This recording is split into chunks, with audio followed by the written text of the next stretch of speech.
कैसे भुलाऊं उसे, कैसे ভুলাবো সে। আমার নতুন 100 গানের প্রজেক্ট চলছে, কাজ এখনো শেষ হয়নি, হয়তো এই বছরের মধ্যে শেষ হয়ে যাবে 100 গানের প্রজেক্ট। পুরনো 50টি গান এবং নতুন 50টি আমার মৌলিক গান, এবং আর কিছু গজলের কাজ চলছে। আপনারা এই আমার চ্যানেলে শুনতে পারবেন, আমার ইউটিউব চ্যানেলে। এখন আসলে ভিউ নিয়ে শিল্পীদের বিচার করা যাবে না। এখন সুবীর নন্দীর গান যদি একটা ভিউ হয়, নতুন প্রজন্মের যদি 1 কোটি ভিউ হয় একজনের, তা আপনি কাকে ভালো শিল্পী বলবেন? সুবীর নন্দী নাকি ওই ছেলেটাকে? বলতে পারেন যে আমরা অডিও যোদ্ধা, অডিও থেকে এসছি আমি, এবং এখনো আমি গান করে যাচ্ছি ইউটিউবের জন্য। সময়ের সাথে আছি সোজা, সময় যেভাবে চলবে গান তো আর থেমে থাকবে না, গান গাইতেই হবে না, আমি গান করে দেবো। ডিউ রেসপেক্ট, আমাদের কোম্পানি যেগুলো বলতে চাই, আমাদের অ্যাগ্রিমেন্ট ছিল অডিওর জন্য। তো এখন ইউটিউব চ্যানেল থেকে যেটা আসছে আমাদের বঞ্চিত করা হচ্ছে। তো সেটা যদি বঞ্চিত করা হয় তাহলে ওই গানগুলো আমার চ্যানেলে আমি তুলে নেব।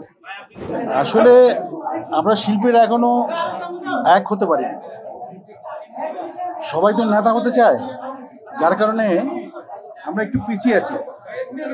তো আমরা এটা একটা আন্দোলন আমরা করেছি, অবশ্য একটা পার্সেন্ট আমরা পাবো, কিন্তু সেটাই আমরা পাচ্ছি না। এখন দেশের অবস্থা ভালো হোক, পরিস্থিতি ভালো হোক, তারপর দেখা যাবে। আমি রবি চৌধুরী রাজনীতিমুক্ত একজন মানুষ।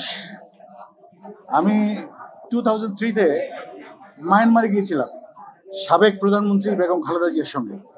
সেখানে আমি যে গানটি গেয়ে মাত করে দিয়েছিলাম, গানটা হচ্ছে হলজার ভিতর গাঁতি রে কমে তোমারে, এই গান। সেখানে জনাব তারেক রহমানও ছিলেন, ওই সময়ের ফরেন মিনিস্টার মোর্শেদ খান সাহেব ছিলেন, বাণিজ্য মন্ত্রী ছিলেন আমির খসরু ভাই, তারেক রহমান সাহেব, ফালু ভাই, সবাই আমরা ছিলাম। কিন্তু এই গানে নেচেছিলেন, আমার মনে আছে, আমার সঙ্গে শাকিলা জাফর গিয়েছিল। তো সব সরকারের আমলে আমরা গান গেয়েছি, কিন্তু কোনো দল তো আমি করিনি কখনো, যার কারণে আমার কোনো সমস্যা নেই। একদম উচিত না।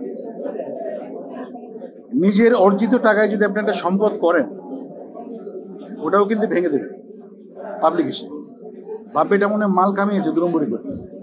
জামাত ক্ষমতায় আসলে আমি গান গাইবো, জামাতের অনেক নেতারা আমাকে কল দেন, তখন যে গানটা গাইবো, আমার গান নিজেরই গান আছে। কেন আজান দিলে যায় না মানুষ মসজিদে, ওরে কবর থেকে বলছি মাগো আছি বড় বিপদে, কেন আজান দিলে যায় না মানুষ মসজিদে। তো জামাত আসুক, এবং আমি বলে দিই, আমাদের দেলোয়ার হোসেন সাইদি সাহেব কিন্তু আমার গান পছন্দ করতেন, হুসেন মোহাম্মদ এরশাদ আমার গান পছন্দ করতেন। আমার তো কোনো সমস্যা হতে পারে না, আমি সবার জন্যই আছি। कैसे भुलाऊं उसे, कैसे भुलाऊं उसे। বাকিটা আমার চ্যানেলে শুনে নিতে হবে। থ্যাংক ইউ ভেরি মাচ, শুক্রিয়া।